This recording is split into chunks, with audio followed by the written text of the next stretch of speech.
Hey there, everyone. Obviously, some technical issues there. I didn't have any of the microphone issues essentially. But I'll do a very quick run through. Basically, stocks soared overnight. We finished the quarter. Absolutely reeked like fund manager window dressing for end of quarter, to be honest. And there was broadly just a very delusional peace narrative floating around the market, which if you sort of dig into the facts, was really not justified in any way, shape or form. So we still had one of the biggest attacks here. The drone struck a Q80 oil tanker, caused one of the biggest dollar damage attacks. And that was just off a port near Dubai. We had the US continuing to attack and the Israeli continuing to attack. Obviously, for those of you who watch pretty regularly, I've been collating these stats on a daily basis. They're verified attacks only, and these dotted lines are the averages.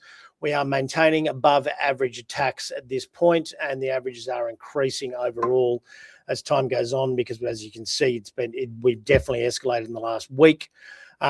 Trump had said he'd be out of there in 2 to 3 weeks. Essentially, oil has pretty much actually bounced about 1% since then.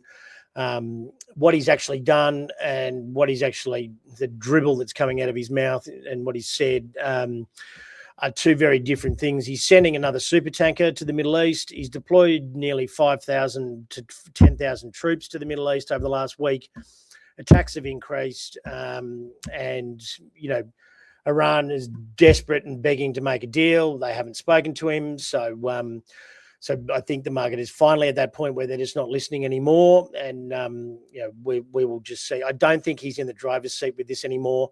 I think that's been proven a number of times. Israel broke the self-imposed ceasefire. It was 48 hours, then it was 10 days. And we're basic, and then the Iranians, essentially via this asymmetric warfare, are really the only ones that can stop this at the end of the day. And while the Iranian president was quoted as saying there is a willingness for peace, that was the bit that Western media used. If you actually go and look up the rest of the context and the rest of the speech, it was if certain conditions are met, which are those 6 bullet points that they sent back in response to Trump's 15 bullet points, that in total make 21 bullet points that no one will ever in God's green earth ever agree to. So where stalemate is probably a nice way to put it. But some positivity in the stock market overall. I mean, this just looks like broad index buying to me. You can just sort of see where the buying was focused. As I say, fairly convinced that it's just end of quarter window dressing for the fund managers overall. Oil is still sitting above the above $100 in West Texas. We've still got fairly negative daily and weekly technical indicators. For those of you who don't know what that is, those bars at the bottom there it's just an average of 18 to 20 odd technical indicators, all collated into one sort of broader index. But as you can see, up 2.5, up 2.9, up 3.4, up 3.5. Still down for the week in all of them, but yeah, I think the jury's out now basically until we see what the reaction is tonight to see if this was window dressing or not. Otherwise, I would probably be taking the opportunity to sell into this. You've got a 4-day weekend coming up.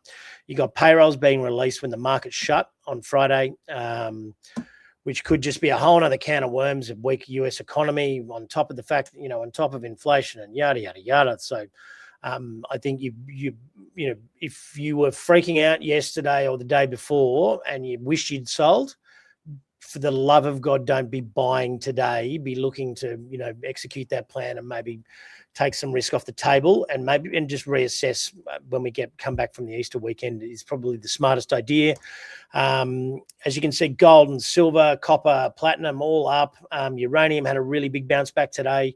Crude only dropped 3 from where it was. It was 105 yesterday. Still up 15% for the week. Still above still at 102.50. As I say, has actually rallied since Trump said that he was going to leave in 2 to 3 weeks. And which is, like I said, highly unlikely. I think all these precious metals trades started to stabilize prior anyway, and then this is just giving them the boost they've needed.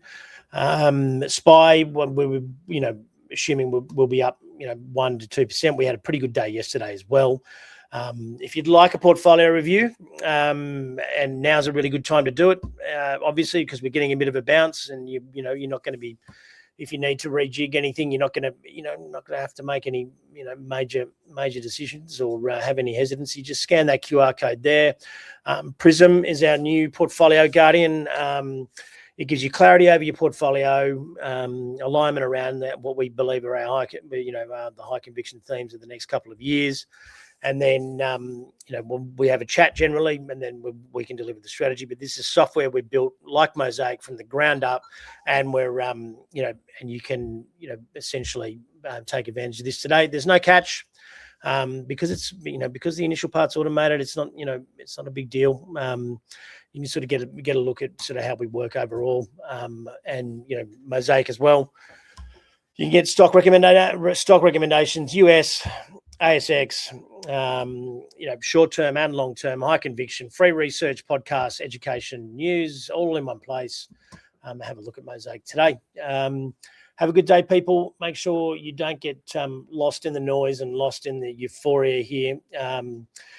Make sure you see the forest for the trees, and we'll speak again tomorrow.